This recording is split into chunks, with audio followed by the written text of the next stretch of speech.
Tenemos la presencia ya en línea de nuestro primer entrevistado. Él es Jorge Alonso Benítez Hurtado, doctor en Derecho por la Universidad Complutense de Madrid. Está vía online. Vamos a hablar sobre un análisis internacional de las esferas políticas. Ya está con nosotros. Y en otro tema estará más adelante en el programa la abogada Karina Márquez, analista política. Vamos a hablar con ella un poco y conversar, mejor dicho, sobre los acuerdos que se ejecutarán debido a los viajes que ha tenido el presidente de la República. Jorge Alonso Benítez Hurtado, buenos días y gracias por estar con nosotros.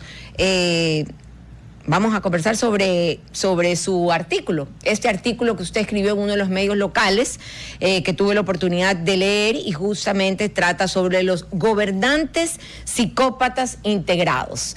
Para empezar, quisiera saber si usted ha identificado ya algunos gobernantes psicópatas en nuestro medio, sobre todo en América Latina, ¿no? Bueno, muchas gracias por la invitación. Gracias también por escuchar a nuestros invitados. En efecto, he venido trabajando estos últimos años en temas relacionados con el derecho y la psicología.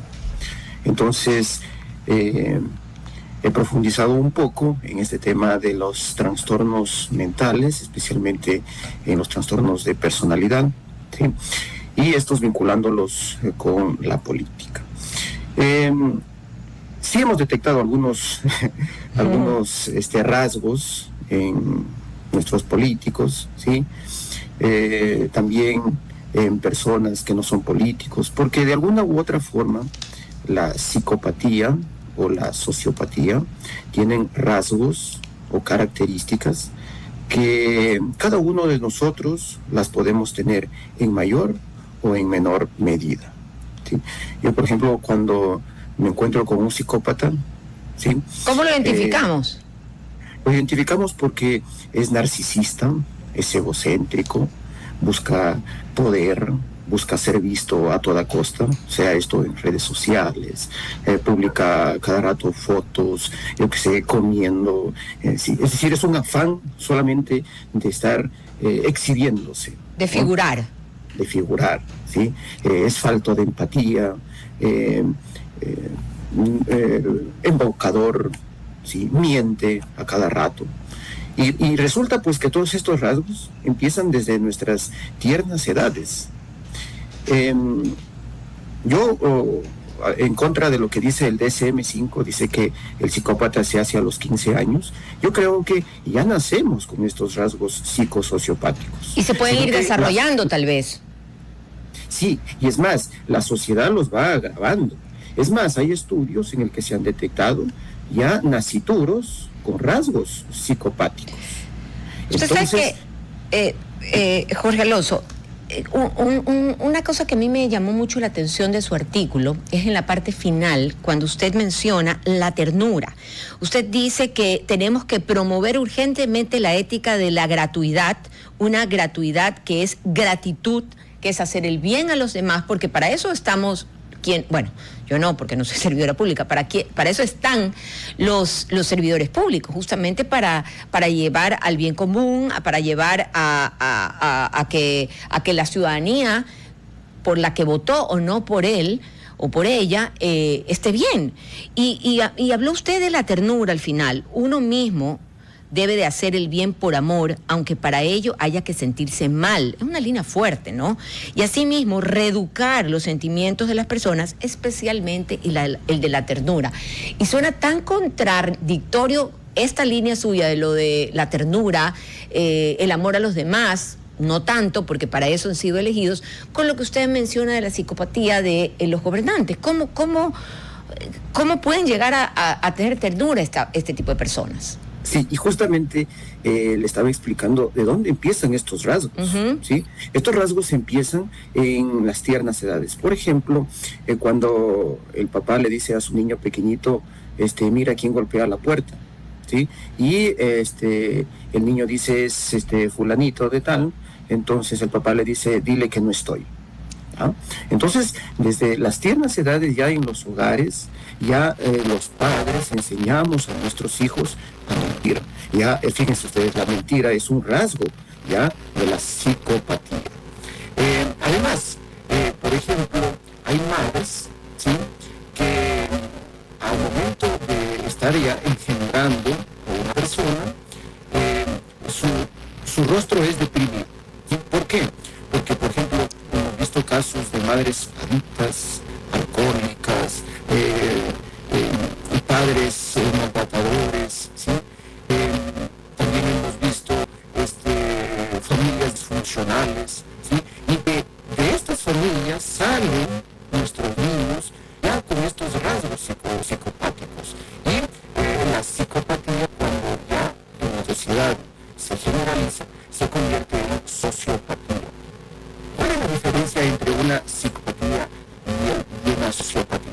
Por ejemplo, el sociópata no sabe distinguir entre lo que es bueno y lo que es malo. Fíjense ustedes vivir con una persona que no sabe distinguir la maldad de lo bueno del bien. Entonces, es grave el asunto. Y por su parte, en cambio, el psicópata sí sabe distinguir lo bueno de lo malo, sino que el psicópata tiene dos códigos. El código social, el código de los demás, es el malo, mientras que su código personal es el bueno. ¿Ya? Entonces, solo lo que él haga está bien. No importa si hace daño a los demás, si roba a los demás para beneficiar a sus hijos, o Hitler, para por ejemplo, beneficiarse él mismo, o para beneficiar solamente a su familia, ¿sí? Y cada vez estos rasgos se van profundizando, ¿sí?, cuando el psicópata se convierte en un psicópata integrado. Es decir, este psicópata o esta persona sí se adapta a cualquier entorno social. Y es difícil darse cuenta de cuando una persona es psicópata integrado. ¿Y saben lo más difícil de todo? Puede ser que inclusive esté viviendo en casa de un familiar, sea psicópata integrado, lo que nosotros no nos damos cuenta, porque una característica esencial, como lo hemos dicho, es ser embaucador. Y además en la parte política, porque como estamos ligando el artículo suyo, Yo no lo escucho. ¿ahí no hay? ¿Ahí me escucha mejor? Ahí le decía, ¿me escucha? Ya, ¿qué pasó? Claro, ¿ahí me escucha? Jorge Alonso, No nos escucha. ¿no me escucha? Se escucha. A ver si me resuelve eso en cabina. Mientras tanto yo le he comentado, no sé, ahí me podrá escuchar.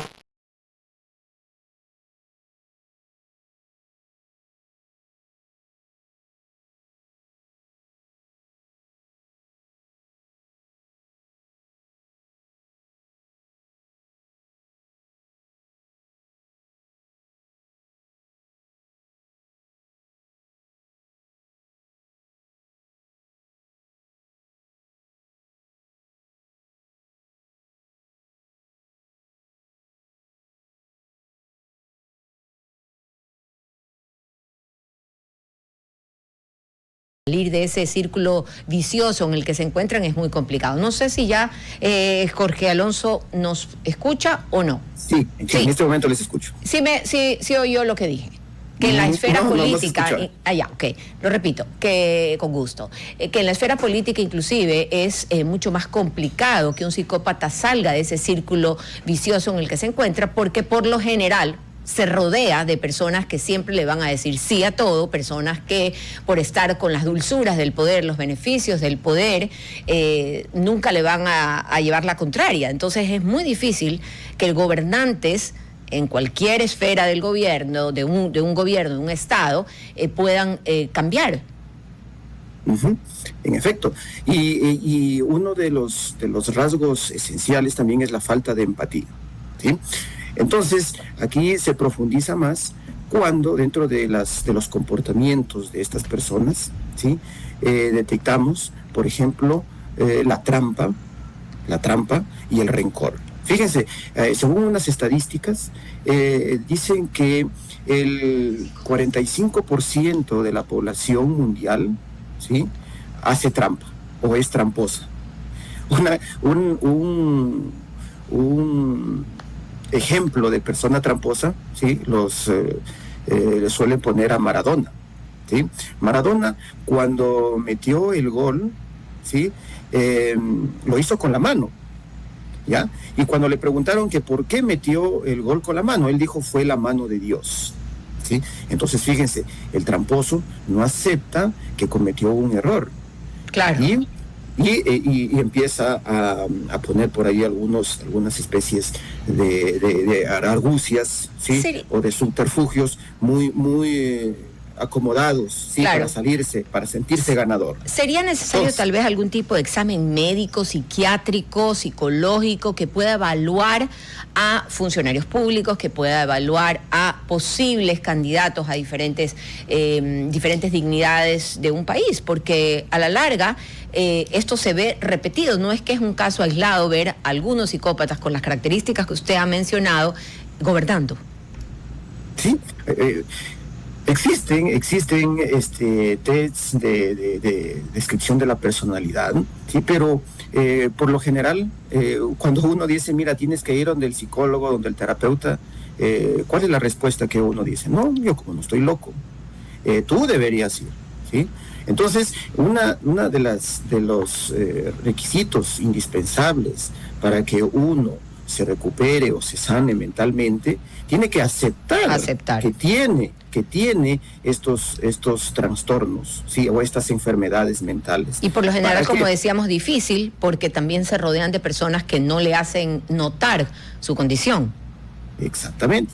Y entonces empieza ahí el tema de la trampa. Por eso, para terminar la idea anterior, decíamos que el 45% de la población mundial tiene un comportamiento tramposo, mientras que otro 45% de la población mundial tiene un comportamiento, en cambio, rencoroso. ¿Qué significa este comportamiento? Este comportamiento es un comportamiento legalista. Yo cumplo con la ley. Yo, por ejemplo, si la ley me dice que yo debo pagar el básico a mi trabajador, yo le pago eso y ni un centavo más. Menos sí estoy dispuesto a pagarle, pero nada más, ¿sí? Entonces, yo soy cumplidor de la ley y esto me hace a mí que sea rencoroso. ¿Por qué? Porque uno de los principios fundamentales en el que se asienta el derecho positivo es la ley del talión. Y como nosotros bien sabemos, la ley del talión dice ojo por ojo, diente por diente. Pero también en el Nuevo Testamento le dicen que hay que ponerle otra mejilla. Exacto, pero estas personalidades no están dispuestas a hacer eso, ¿no? Creen que se inferiorizan cuando piden perdón a otra cuando es todo persona. lo contrario. Exacto. Hay que ser valientes para pedir perdón. Hay que ser por de ejemplo, alma superior para pedir perdón. En una relación familiar, ¿sí?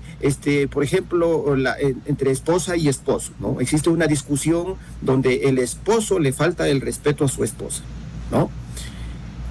Nosotros decimos, el rencoroso dice, es el que me faltó el respeto quien tiene que pedirme perdón, ¿no? Mientras que las personas que salen de este rencor dicen, no, aunque yo no sea el que hice el daño, yo me anticipo a pedirle perdón a la otra persona, al agresor, ¿no? Entonces, no estamos dispuestos a actuar de esta forma. ¿Por qué? Porque 45% de tramposos más 45% de población rencorosa, tenemos alrededor del 90% de la población entre tramposos y rencorosos, ¿no? Entonces, solamente el 10% de la población mundial dice que está dispuesta a decir lo que yo quiero para mí, o lo que yo quiero para mis hijos, o para mi familia, o para mi grupo. Yo también quiero, en la medida de lo posible, para los demás. Qué duro saber que solo el 10% tiene esa inteligencia emocional o esa humildad para reconocer y poder mejorar no solamente ellos, sino su entorno.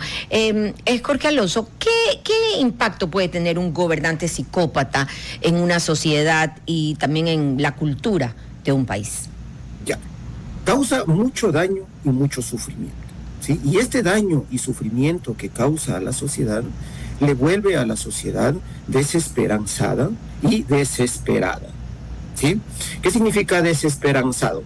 La persona desesperanzado es aquel que está sufriendo, pero con una dosis de terapia podría levantar la cabeza, sobrepasar el obstáculo y continuar su vida, ¿sí? Y en cambio el desesperado es aquel que ya no puede levantar la cabeza. El desesperado ya solamente le queda el suicidio. Y recuerden ustedes que a nivel mundial, cada 20 segundos se suicida una persona en el mundo. Uh-huh. Cada 20 segundos. Entonces, y sobre todo la juventud, que ha subido mucho la tasa de homicidios y suicidios de jóvenes. Y inclusive podríamos decir que no solamente suicidio es coger y quitar la vida a otras personas o matarme a mí mismo. Aquí algunos expertos le llaman el egocidio, porque cuando me mato yo mismo, no mato a nadie más que a mi propio ego, ¿cierto? En cambio, supongamos que yo al momento de lanzarme del 5º piso aplasto a una parejita que iba caminando por la calle, ahí sí es suicidio, porque también estoy matando a otras personas, ¿sí? Entonces, no solamente el suicidio es quitarme en este momento la vida, sino empezar yo con mi desesperación a acusarte a ti, acusar a los demás de lo mal que nos acuse en la sociedad, ¿cierto? Y empiezo con ese margen de acusación. Primero acuso a los demás, luego acuso a Dios, si soy creyente, o a algún ser superior, pero no a mí mismo. Al final termino acusándome a mí mismo. Al final. Y me veo en un espejo y digo, ay, qué feo que soy, etcétera, etcétera. No, nadie me quiere. Y al final le queda la muerte. Entonces, el político o las personas con estos rasgos, con estas características, también están desesperados, ¿sí? Están desesperados, y lo único que les queda al final es el suicidio, ¿ya? Es un suicidio y no solamente individual, también hay el suicidio colectivo. Yo le hablaba de Hitler en parte de la conversación. Ese podría ser un ejemplo de lo que usted menciona. Ya cuando se ve acorralado al final, termina suicidándose. Exacto, y ese es un ejemplo muy importante el que usted trae a colación, porque ya muchísima gente ya no quiere hablar de la historia, de dónde provienen los psicópatas y los sociópatas, ¿sí? Cuando usted averigua, nos damos cuenta que, por ejemplo, en los campos de concentración de la Segunda Guerra Mundial, ¿sí? La gente que se encontraba ahí desesperada, lo único que hacía es lanzarse a las alambradas eléctricas, claro, ¿sí? y matarse, ¿sí? Pero ya no había ningún también, tipo de camino. Con lo que usted menciona también me recuerda la imagen de las personas lanzándose cuando fue el atentado del 9/11 en Nueva York, de los pisos 50 y pico y más. Sabían que ya no había otra opción más que la de morir lo menos sería lo de morir lo menos dolorosamente posible, o quemado o al abismo. Exacto. No había más opciones.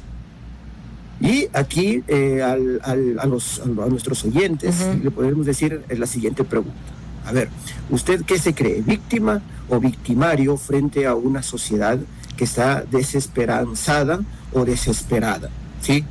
Porque vemos cada vez más estos rasgos psicopáticos y sociopáticos en las personas. Entonces, ¿qué nos creemos nosotros? ¿Víctimas o victimarios? Y entonces, para responder esta pregunta, ¿sí? Allá en los campos de concentración en la Segunda Guerra Mundial, ¿sí? Había un conjunto de condenados a esos hornos crematorios que tenían ahí, las cámaras de gas, ¿no? Entonces, cuando ya estaban metiéndolos para matarlos en estas cámaras de gas, ¿sí? Un judío dentro de la cámara le llama al guardia y le dice, oiga, guardia, mire, aquí tengo yo la dirección de otros judíos que se están escondiendo en la casa de un señor de Ámsterdam, ¿sí? Qué dolorosas historias, ¿no? Entonces uno se pregunta, a ver, ¿por qué motivo yo ya a punto de cremarme delato a otras personas? ¿Qué será? Tal vez por egoísmo, porque yo veo que yo voy a morir y los otros se van a salvar. Pero así mismo hay historias de la vida real que son lo opuesto. También volviendo, hemos hablado mucho de la época de la Segunda Guerra Mundial y también del atentado del 9/11, cuando usted vio esos héroes que iban en el avión que prefirieron estrellarse a ellos y ser, digamos, ese número de personas, 300 que iban en el avión, y morir y no caer en un lugar donde podían morir muchos más. O sea, también hay ese tipo de lindas historias y que nos hace sentir y pensar y realizar que también en el género humano encontramos muchas personas de verdad buenas. Claro, y cuando nosotros estamos en la desesperación, ¿sí? Tenemos una opción, Y esta opción nos la brindó un psiquiatra, fundador de una terapia muy, muy buena, ¿sí? Para cuando las personas están desesperanzadas o desesperadas, que se llama Viktor Frankl. Se lo iba a recomendar. Cuando hablamos de la Segunda Guerra, yo tuve la oportunidad de leer ese libro fantástico, el de El hombre en busca de sentido. Exactamente. Y bueno, y tiene otros, como por ejemplo logoterapia y análisis existencial. Y él fue un sí a la vida, tiene otro librito. Ahora de aquí me lo voy a comprar. Muchas gracias. Estaba justo buscando un libro que leer en el fin de semana, así que ese va a ser. Y justamente él dice que cuando nosotros estemos en una situación, por más crítica, por más dura, ¿sí? Así estemos rodeados de psicópatas, de sociópatas, de lo que sea, nosotros debemos encontrarle el sentido a la vida. ¿Y cómo encontramos el sentido a la vida? ¿Sí? Con 3 cositas que yo creo que a mí me han venido resultando, ¿sí? Si puedo curar a alguien, yo le curo de algún sufrimiento, de alguna enfermedad.